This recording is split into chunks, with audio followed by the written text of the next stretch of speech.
हाय मित्रांनो, कोकणी मनीषा यूट्यूब चॅनलवरती तुमचं स्वागत आहे. तर आता आपण जाणार आहोत. यंदा लवकर पाऊस पडला असल्यामुळे तरवे यंदा कोकणात लवकर पेरले गेलेले आहेत. 28-29 तारखेला तरवा पेरला होता. तो आता आपण बघायला जाणार आहोत. चला तर मग तो रुजून आला आहे की नाही व आला असेल तर कितीसा आला आहे ते बघूया. तर इकडे माझ्या मागे बघू शकता, हा तरवा आपण टाकला होता. यंदा मे महिन्यातच पाऊस सुरू झाला तो पण मुसळधार.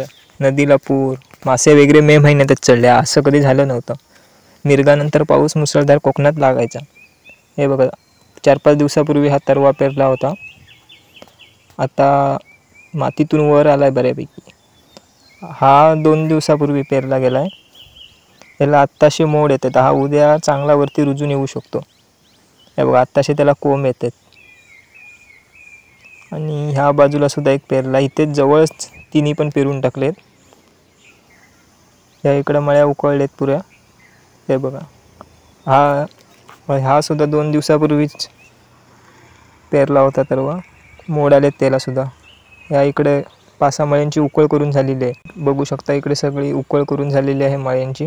व्हिडिओ आवडला असेल तर आपल्या चॅनलला सबस्क्राईब नक्की करा असेच व्हिडिओ पाहण्यासाठी. रुजून आलेला तरवा किती छान वाटतोय बघा.